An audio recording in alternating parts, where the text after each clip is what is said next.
Hop les petits chats, je suis en train de faire les cellules dans le rucher tranquille. Alors je fais les cellules et je fais des essaims. C'est un des derniers ruchers, je suis un peu à la bourre. En plus il était assez costaud. Et donc j'ai un essaim qui se barre et j'arrive pour l'enfumer. J'ai pas fait comme à la fois où j'avais filmé. Et je vous montre. Donc l'essaim se barre. Il y a un peu d'abeilles en l'air et tout ça. Là je suis au début. Hein. Et qui c'est que je vois sortir? Madame la Miss. Et je l'attrape. En plein vol quoi. Non mais vous imaginez, c'est la première fois que ça m'arrive ça. Truc de dingue. Alors ben, voilà, c'est fou quoi. Elles vont toutes revenir, elles la cherchent là. Dingo délire.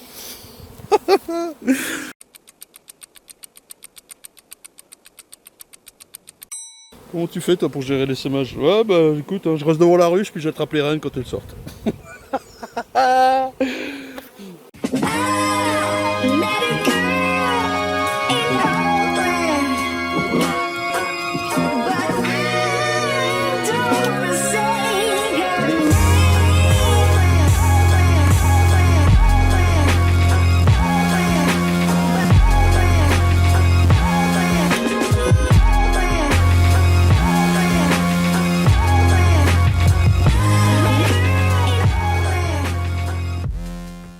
Salut les gens, alors excusez-moi, épisode en speed cette semaine. J'ai filmé quelques images aux ruches, regardez, où bah, c'est un petit peu habituel en fait, hein. On fait les cellules, on regarde si tout va bien.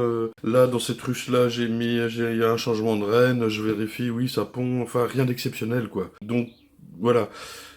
Vous voyez là, il n'y a pas de nectar, c'est tout prêt à pondre là. C'est pondu.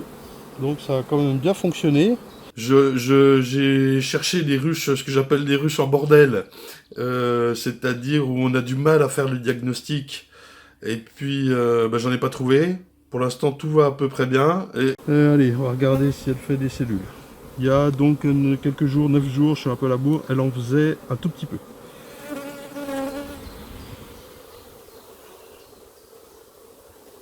Voilà la reine. Boum. Quand même pratique de la trouver tout de suite.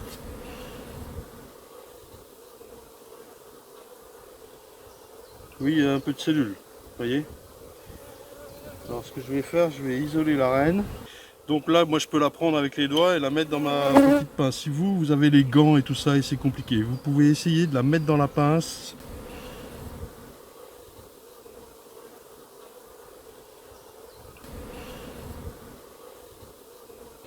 Alors là, je m'appuie sur mon organe principal qui est mon ventre. Je mets la pince en dessous et je vais légèrement la pousser. Je vais surtout la forcer à aller dans cette direction. Je vais pas la bourriner la reine. Hein. Je fais super gaffe à ma pince et super gaffe à mon lève-cadre, ok? J'espère que ça filme, vous êtes là. Et surtout pas lui coincer une patte ou l'abdomen. Et voilà, elle est dedans, je ferme tranquillement. On peut plus sortir là. Les abeilles sont autour, ok. Et donc ces ruches en bordel, on va en retrouver hein, après l'acacia. Et je reviendrai sur le tableau de l'année dernière là. Et on en reparlera. Là, cette semaine, c'est récolte de miel de printemps et floraison de l'acacia. Donc là, on est mercredi 9, et les acacias démarrent au taquet. Forcément, on a des températures du mois de juillet, là, il faisait 29 degrés hier et tout, quoi. Vous voyez, c'est vraiment le début hein, de celui-là. J'en vois une d'ouverte là-haut, mais c'est tout bien exposé. Alors justement, hyper difficile de se caler sur la météo. Il a plu un petit coup cette nuit, mais il va encore faire chaud aujourd'hui, mercredi. Demain, ils annoncent 14 degrés, genre moitié moins, et de la pluie. Sous-entendu, je peux pas récolter sous la pluie. Je vous rappelle que l'eau est l'ennemi du miel. Hein. Quand on récolte son miel, il faut vérifier est-ce qu'il soit sec ou mûr, comme vous voulez. Sous-entendu qu'il ait 18% d'humidité. Et 18% d'humidité, alors on dit souvent faut attendre qu'il soit operculé. Pas forcément, elles vont operculer au milieu de la hausse et le pourtour sera pas forcément operculé. En fait, il faut un réfractomètre et faire plusieurs tests. Ou quand vous êtes en train d'extraire, la première tournée de votre extracteur, vérifiez tout de suite. Et si là vous êtes à 20%, arrêtez tout. Et laissez un déshumidificateur prendre le relais pendant 2, 3, 4 jours. Il faut être équipé d'une chambre chaude.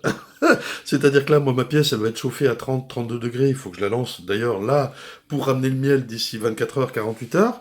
Parce que je vais lancer la récolte, vous avez compris. Bref, c'est un coup de speed du tonnerre. Hein. Là, on est encore quand même en pleine mielée d'aubépines.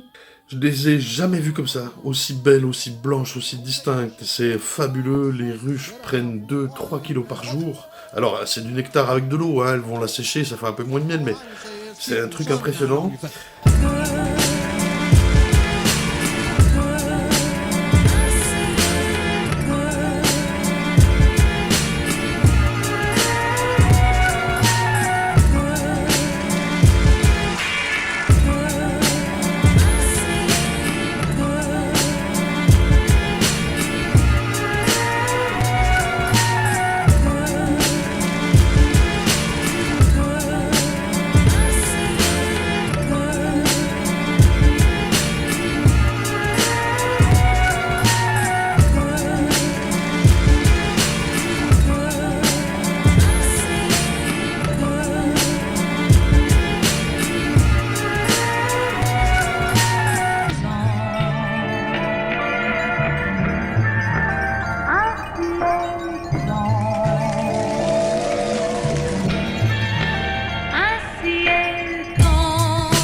J'ai mis peu de hausse, j'ai beaucoup félitionné.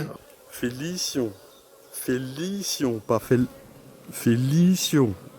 Donc je vous rappelle, j'ai pris 2 cadres ici, 2 cadres de miel ici, 2 cadres de miel ici, sans les abeilles, hein, que je remets dans du hausse et j'échange avec 2 cadres secs. Alors, faire ça sous-entend que vous connaissez par cœur l'état sanitaire de vos colonies. Et la 4e ruche, je prends pas 2 cadres de miel, je lui mets la hausse avec ces 2, 4, 6 cadres de miel et le reste à remplir. Et la 4e ruche, c'est la plus pleine, hein, bien sûr. Putain, c'est lourd. En biais, hop, et voilà, en diagonale. En diagonale, pardon, et tout droit, tout debout. Donc voilà, j'ai beaucoup félitionné. Félition. Félition. J'ai mis peu de hausse, mais elles sont pleines. Mais elles sont archi pleines, quoi. Et les corps sont pleins aussi. Sous-entendu, il faut vraiment que je récolte, quoi. La météo, donc, nous annonce jeudi, demain, pluie, froid. Vendredi, chaud. Samedi, chaud. Dimanche, pluie, froid. Et lundi, on ne sait pas encore. Hein. Il est quand même ultra difficile de prévoir un temps ultra changeant, en plus. Plus de 4 jours, quoi. Déjà de la chance de pouvoir compter sur 4 jours. Donc, je vais aller poser les chasses abeilles. Vous savez, c'est ce plateau-là, enfin c'est le petit dispositif en plastique là, qui est disposé sur un plateau. Les abeilles peuvent passer par ce trou-là, et elles ressortent, vous voyez, là voilà, au bout du triangle, il y a un petit trou, et de l'autre côté aussi. Donc en fait, je le mets dans ce sens-là, mais vous connaissez tout ça. Hein. Au-dessus, les hausses pleines de miel, en dessous, je mets une ou 2 hausses vides. Je vais en mettre une au moins, hein, bien sûr, il en faut une. Et encore en dessous, c'est le corps de ruche. Ce qui fait que les abeilles, pendant la nuit, passent par le trou, sortent par les petits trous, là, elles se retrouvent dans la hausse vide, et la hausse au-dessus, pleine de miel, n'a plus d'abeilles. Et je passe la chercher. Alors, je suis désolé, vous allez regarder cet épisode, je serai en train de faire ça. Je peux pas filmer, faire et tout en même temps. Écoutez, on peut pas être au front et au fusil. Non, c'est quoi l'expression? On peut pas être au front et à la nuque. On peut pas être au four et au moulin, voilà, c'est ça.